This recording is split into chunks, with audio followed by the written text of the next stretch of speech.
जय श्री राधे। पूज्य श्री सद्गुरुदेव भगवान के चरणों में प्रणाम। पूज्य श्री राधा बाबा कहते हैं, श्री कृष्ण को जीवन का लक्ष्य बनाएं। हम अपने जीवन का विश्लेषण करके देखें।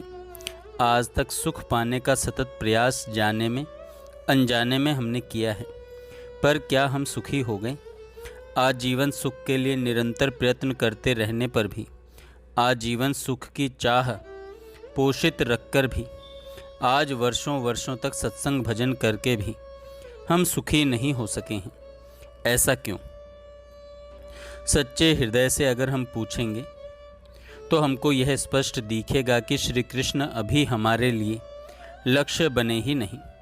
हमारी कल्पना से प्रसूत जो सुख की वृत्ति है, श्री कृष्ण उसके साधन मात्र हैं, पर उनका एक चिन्मय विलास अनादिकाल से चल रहा है, अनंत काल तक चलता रहेगा। वे इस बात को अच्छी तरह जानते हैं कि मेरे अमुक स्वजन को क्या चाहिए। उनके निर्णय में कभी भ्रम समावेश हो ही नहीं सकता।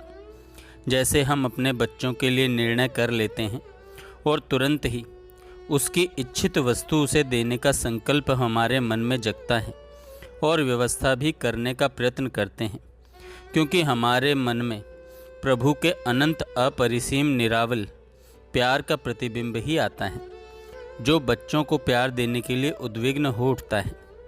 प्यार का स्वरूप ही होता है सर्वथा सर्वांश में। जिसको प्यार करें उसको सर्वथा सर्वांश में सुखी करने का प्रयास करें, सुखी करता रहे। श्री कृष्ण के स्वरूप में यह प्यार अनंत अपरिसीम मात्रा में अनंत सागर की तरह लहरा रहा है। उसी का प्रतिबिंब हमारे मन में जागृत होता है और हम अपने बच्चों को सुख पहुंचाने की चेष्टा करते हैं, किंतु एक वस्तु की चाह पूरी होते ही बच्चा दूसरी वस्तु की चाह करने लगा। ऐसा क्यों होता है? ऐसा इसलिए होता है कि वास्तव में जिसे वस्तु की मांग उस बच्चे ने की थी, जिस वस्तु की मांग उस बच्चे ने की थी, उसमें पूर्ण सुख की उपलब्धि उसे नहीं हुई। तुरंत ही उसके मन में, अज्ञात मन में नए सुख की अभिलाषा जागी और उसके अनुसार उसकी मांग फिर हुई। अर्थात एक नवीन सुख की अभिलाषा, उसकी मांग, उसकी पूर्ति और फिर नए सुख की अभिलाषा, उसकी मांग, उसकी पूर्ति, यही क्रम निरंतर चलता रहा है।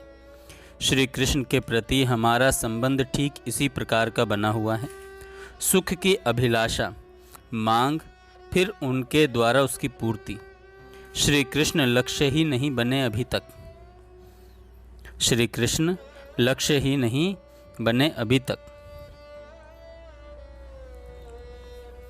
जय श्री राधे।